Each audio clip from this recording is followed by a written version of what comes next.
All right, I'm gonna take you guys through a quick little chart that I just put together. And honestly, this comes from different observations I've made, looking at myself, looking at people we've hired and we've developed and we brought through different stuff. Listening to other people talk about the same challenges that we go through and how they've gone through them and the things that they've seen and things they've done, as well as some of the roadblocks that they've run into on there. So what I'm trying to do with this basically is create basically a diagram of employees and where they fall on this, as well as what drives them, what motivates them, what their viewpoint perspective is, how they go about their daily life, and why we get frustrated sometimes, and why we feel like we can't get them up over the hurdle. And ultimately, at the end of the day, where we need to be spending our time, where we investing our time, and what we just need to accept in some cases as well too. And it's a hard thing when you want to find the best out of people, but some days you're killing yourself and you're killing the other people around you because of the fact you're not capable of accepting what is on there. So I basically broke down people within an organization into 5 different ways. And honestly, some organizations may only have a couple of these. Some of them have all 5 of them. Depends on where it's at. And again, this is not some textbook thing. This is just some random thoughts that I put down that hopefully maybe create some awareness when you're looking at a situation. You're saying, okay, that's why on there. So that's the whole goal with this. But you have your wage earners on there. It's your typical laborer type person. Your bottom tier entry level employee is your wage earner on there. The next person is a role person. They're the person that fills a role that has some level of specialization to it, that they've learned a certain skill that drives their employment on there because they're able to do that skill. You have your manager. Your manager is the person that coordinates some stuff amongst multiple people. And then you have your leader. Your leader is obviously the person that's making majority of the decisions. They're creating the energy behind it, the culture behind it. They're the ones that are driving the business with it at the end of the day. And this could apply to even a family for that matter. And then here's the one that, again, we kind of always typically stop here, but the more I've thought about it, like there's some people out there that are truly impact players. They're people that shift what an industry does, what a business does, what people do on there. And that, in my opinion, is a whole step higher than a leader. Every business has to have a leader or somebody who functions in that role. It'll be a great leader, but there's a leader. And a true impact person who moves the ball down the field and that shifts how things are done is an impact player that's on there. So we'll get to that. But wage earner, which makes up, I'm guesstimating on here, 80% of all employees out there. So you have to understand, this is a massive chunk. 80% of your people fall in this top category. What drives them? Basic need. I need a paycheck right now to fulfill the things that I need right now in my life. To put food on the table, to pay my rent, I need a check. That's why I'm here. Accept that fact. That's one of those acceptance things. Their vision, what do they see, what do they think, what do they talk about right here, right now. They can't see past right now because you're like, why do they not chase the bonus? They don't care about the bonus. They care about right now, what am I making this hour type of deal. So their vision is right now. What are the factors at which they assess their level of employment? Is it comfortable? Is it convenient? Does it feel okay? Is it not too hard? If it's too hard, it's not comfortable. If it's not convenient, it doesn't fit in my life in some category, it ain't gonna work type of deal. They're the hardest ones to keep happy because at the end of the day, there's 800 jobs out there for them that they feel like gives them more comfort and more convenience. What's their focus? They are focused on themselves 100% of the time. Very, very seldom do you see somebody fall out of that category. They're focused on themselves. They may help their buddy once in a while, but the majority of the time, it is me, only me, I'm looking out for in that circumstance. So that's your wage person. That's 80% of the people you deal with. Then you have your role person. Has a little bit more skill. Typically, they've had to invest a little bit more in themselves to get to that point. It's your crew lead person that's on there. It's your person that handles a very specific task at your office that not everyone does that task. That's a role player that's on there. What's their drive? They have a need, typically the same thing, same need up here. I need a check, I need it now type of deal. They have a skill though. That skill is something that drives them because they feel good when they're able to use that skill on whatever it is that they're doing on there. So that skill is a really important thing for you to help them see and to find, to keep them engaged, keep them happy with what they're doing, and keep them motivated on there. What's their vision? They can focus for a day. At the beginning of the day, you're like, you know what, we need to get this done and that done type of deal. Like, okay, great. My list is 2 or 3 things long. I'm going to get these things done.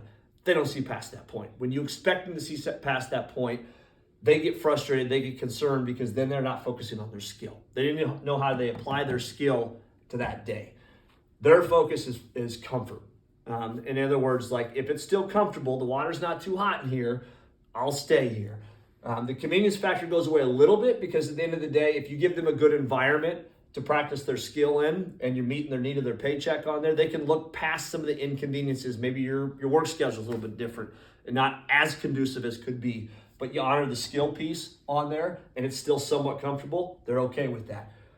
Their focus, again, it shifts a little bit here. They're 80% focused on themselves, 10% or 20% focused on others on there.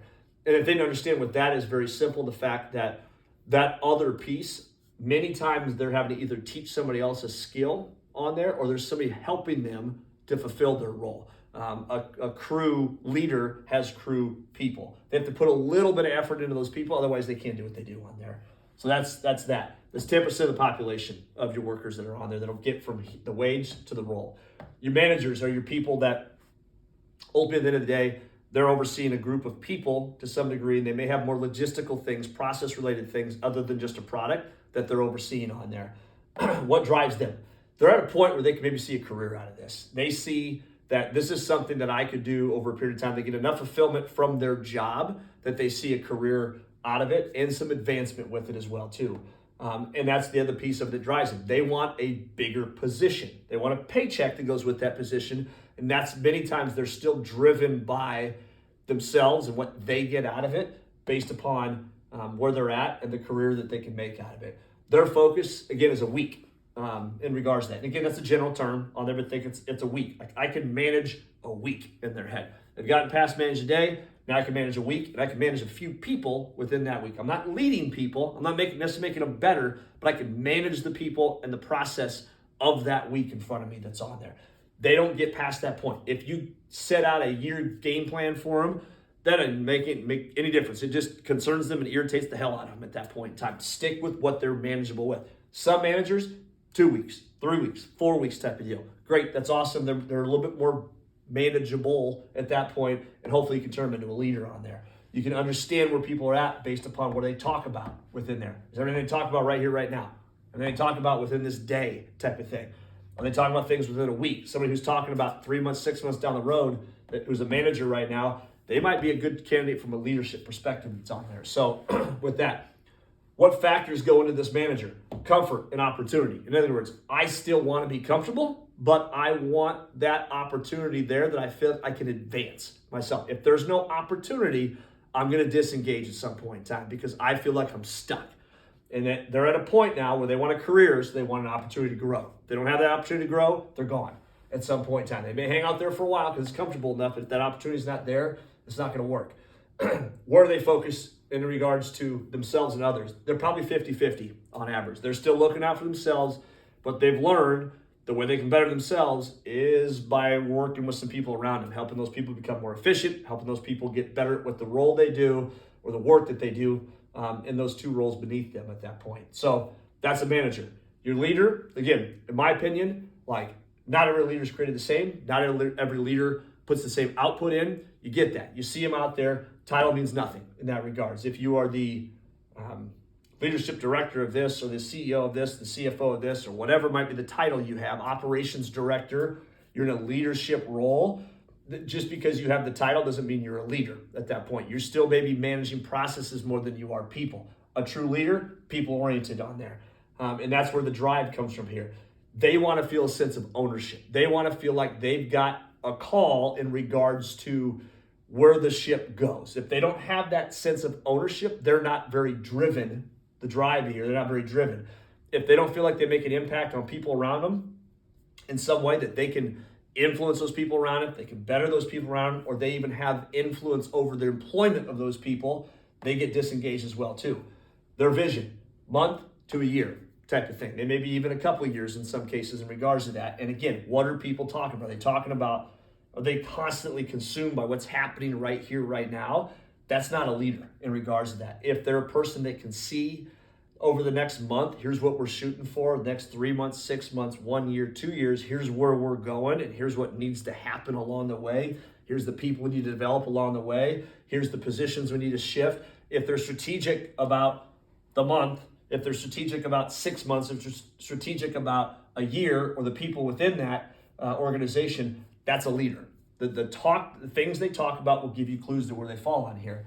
What are the factors? Opportunity, same thing. They want opportunity to gain, to move, to feel like they're making a difference with regards to everybody within there. If they don't have that opportunity, if they feel handcuffed and handicapped by that, if they don't have a seat at the table per se, they're not interested. They play win-loss games as well too. And I think this is a really interesting thing when you see people in those leadership roles, like they want to win. That's why they're there. They want to know, am I succeeding at what I'm doing that's on there? They care. They're invested. That's why they're leader. If you emotionally invest yourself into something like that, you want to feel like there's an outcome to it that tells you that you're moving the ball down the field. And that's the whole win-loss thing. Create opportunity for them to grow and create a win-loss type of scenario for them to feel like, you know what? I know where I'm at and I have influence over whether or not I win or I lose. That influence is critical with there. They're driving the car, not you driving it for them. The focus here is a 90-10 deal. They're focused 90% on other people, 10% on themselves. If this is flipped, if this is skewed on here, that'll help you understand too what level of leader are they at that point. If they're still really focused on themselves and what they have and where they're going, they're more of a manager than a leader. They may be in a leadership role because you have no one else better to put in that spot that's on there. You got to spend some time with them. Then you get into impact players on here with that. These are game changer type people. I mean, they're the people who reinvent industries. They're the people who take people and develop a person out of nothing in some circumstances because they are able to communicate and they were able to dig in with those people and get some out of them that no one else has. The impact part of it is when you impact something, it shifts the direction of things that are on there. They're playing a legacy game on there. They're not here for a paycheck. They're not here for accolades. They are here because at the end of the day, they know their seat at the table produces something that's going to go beyond what they're currently doing. Beyond the business, beyond the P&Ls at that point, they're doing things that impact the people. They're doing things that impact the industry. They're doing things that impact other businesses outside of even just their own at that point. They're game changers on that end. From a vision perspective, they're decades down the road. I mean, they're you look at perfect examples of these, like an Elon Musk. That's an extreme example of it, but that dude's not concerned about making gas more efficient type of thing. He's figuring out how the heck do we create vehicles that can function in outer space type of deal. Like, there are people who are so far down the road that most people can't even fathom and understand what it is that they're doing. And again, there's different layers and levels of this, but they're thinking further down the road. They're thinking bigger picture perspective on it. They're thinking people way over processes and way over the product piece of it at the end of the day on there. So that's important. What are the factors for them? They're strictly focused on finding purpose and meaning in what they're doing. They're not driven by dollars and cents anymore. They're not driven by who's got the bigger business and who doesn't type of deal. There's no ego involved. They are focused on finding purpose and meaning in what they do.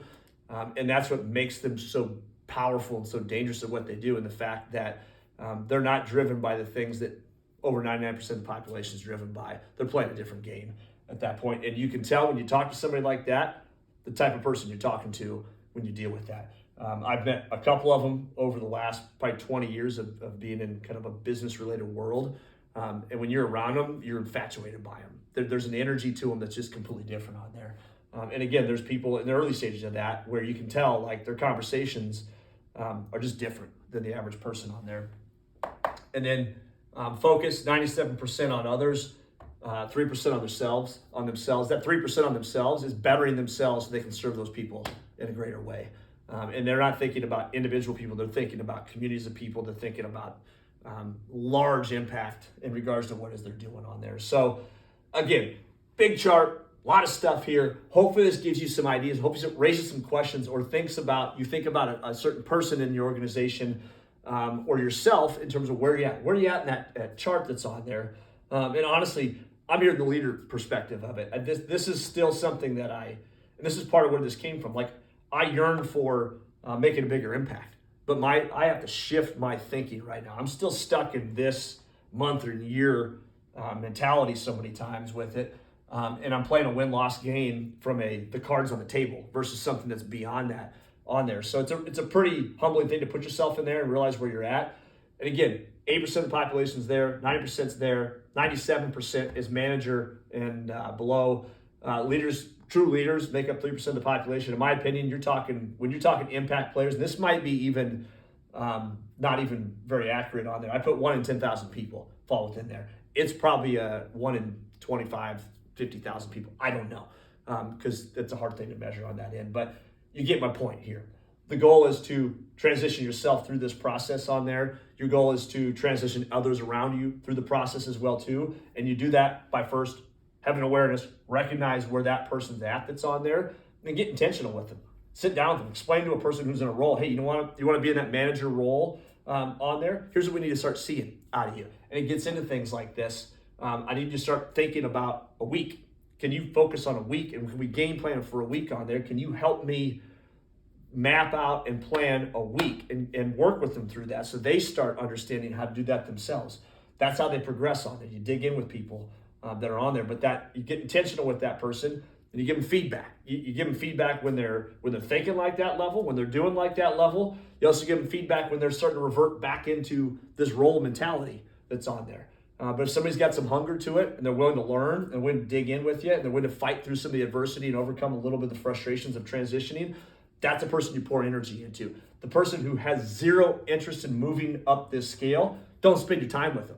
It's just a matter of time before you find somebody who fits that role better at that point. And don't, I can say this from dealing with myself, don't keep them around just to fill a spot that's on there with it. If you find somebody who's better in there, plug them in at that point. You find somebody who's more willing, plug them in. Just because that role person's been with you for a while doesn't make them a manager. They be in that role forever type of deal. Or the wage person who says, you know what, I want to be a leader someday. You got a long damn ways to go, son, to get to that point. And you got to show me you really want to work and get through some of that stuff. And you've got to be able to progress through your thinking process here and here on there. The shift from of a greater time frame, their viewpoint, provision perspectives from, as well as the shifting from 100% being on me to shifting it to other people. That's how you shift on these things. So again, hopefully it's raised some awareness. Hopefully you get some more intentional conversations from this with it, and you start to develop some people, including yourself, as you move through this on here.